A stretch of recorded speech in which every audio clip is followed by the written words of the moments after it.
Assalamualaikum warahmatullahi wabarakatuh. Kami dari kelompok Career Queens. Di sini kami akan mempresentasikan tugas akhir kami. Saya sebagai ketua, Mustika Weni 22304039. Anggota saya Amalia Nurhaida 23304082. Ada Mailani Ningrum 2330404164 dan Anandia Putri Salsabila 2330404116. Nah, di sini judul kami yaitu analisis sistem operasi kami operasi container, temanya OS dan container based application system. Nah, yang pertama, latar belakang akan dilanjutkan kepada anggota saya. Dita Putri akan menjelaskan latar belakang dan tujuan. Kebutuhan aplikasi yang cepat dan efisien membuat sistem berbasis virtual mesin menjadi kurang optimal karena boros sumber daya. Oleh karena itu, dipilih arsitektur kontainer menggunakan Docker yang lebih ringan karena memanfaatkan kernel Linux secara langsung.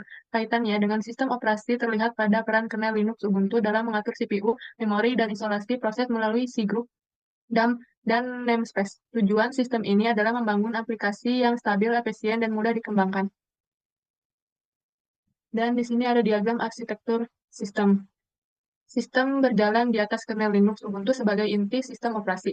Di bawahnya terdapat Docker Engine yang mengelola beberapa kontainer yaitu web, worker, dan MySQL database. Kontainer tidak memiliki sistem operasi sendiri tetapi berbagi kernel Linux sehingga lebih ringan dibandingkan virtual mesin. Alur datanya dimulai dari klien, diteruskan ke Docker Engine, lalu ke web atau worker, berinteraksi dengan MySQL database, dan hasilnya dikembalikan ke klien. Setiap kontainer memiliki batas CPU dan memori agar sistem tetap stabil dan terkontrol.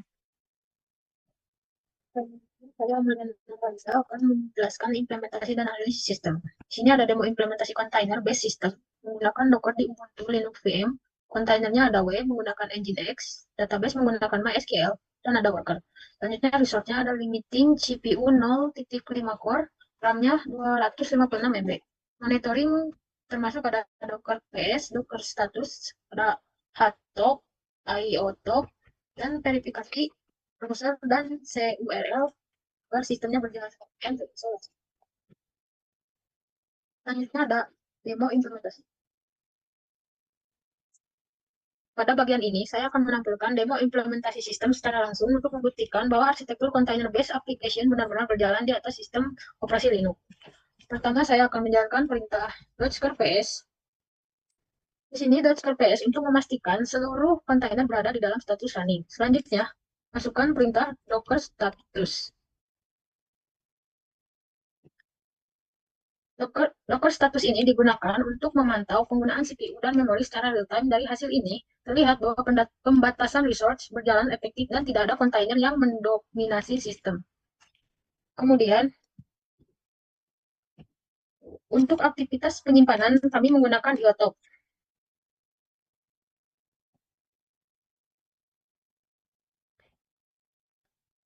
Kemudian, pemantauan dari sisi host OS dilakukan menggunakan HTOP. HTOP ini, nilai load average berada di bawah 1.0, yang menunjukkan bahwa kernel Linux mampu melakukan scheduling proses dengan baik tanpa antrian. Dan untuk aktivitas penyimpanan, kami menggunakan IOTOP.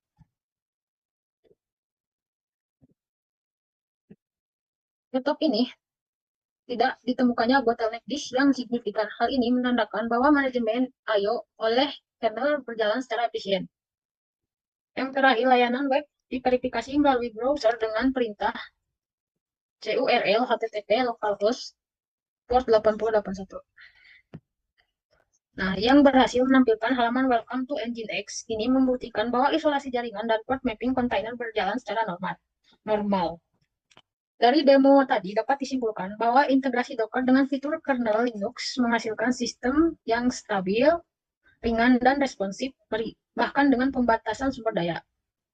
Baik, untuk selanjutnya saya akan menjelaskan hasil analisis kami tentang bagaimana sistem operasi OS mengatur kontainer agar tetap aman dan stabil melalui 3 mekanisme utama. Yang pertama, analisis peran OS dalam penjadwalan atau scheduling. Kontainer tidak mengatur tugasnya sendiri, melainkan mengikuti aturan OS melalui CFS atau bisa disebut Completely Pair Scheduler. Pada praktiknya, Nginx kami dibatasi hanya menggunakan 0,5 CPU. Jika bebannya meningkat, OS otomatis membatasi kinerjanya agar aplikasi lain tetap berjalan lancar dan sistem tidak hang. Yang kedua, isolasi atau namespace. Terbagi menjadi beberapa, yaitu pertama, OS membuat ruang terpisah untuk setiap kontainer agar tidak saling mengganggu. Selanjutnya, feed namespace mencegah aplikasi web mengakses proses database, dan network namespace memberi IP terpisah untuk setiap aplikasi. Hasilnya, jika satu kontainer diretas, serangan tidak akan menyebar ke sistem lain. Yang ketiga, manajemen resource atau cgroups. Cgroup membatasi pengguna resource seperti RAM. Kontainer dibatasi dengan 256 MB RAM. Jika melebihi, OS akan menghentikannya dengan OOM killer atau bisa disebut out of memory killer. Ini untuk mencegah satu aplikasi bermasalah, menghabiskan resource, dan merusak sistem secara keseluruhan. Oke, next. Baik, untuk selanjutnya kesimpulan. Secara keseluruhan, infrastruktur cluster web berbasis kontainer menunjukkan bahwa efisiensi kontainer sangat bergantung pada fitur kernel Linux. Cgroup memungkinkan pembatasan resource secara granular, misalnya CPU 0,5, sehingga mencegah noise neighbor dan mencegah stabilitas sistem. Keamanan diperkuat melalui namespace system yang menciptakan isolasi layanan dan mencegah kebocoran data. Dari sisi performa, CFS memberikan penjadwalan yang lebih dalam serta efisien dibandingkan PM karena overhead yang lebih rendah. Integrasi hard proxy, OOM killer, dan mekanisme kernel lainnya menghasilkan sistem yang high availability serta ketahanan tinggi terhadap lonjakan beban tanpa mengorbankan stabilitas OS host. Di sini, proyek ini membuktikan bahwa efisiensi teknologi kontainer bukanlah sebuah keajaiban software yang berdiri sendiri, melainkan hasil dari kecanggihan fitur asli kernel Linux modern.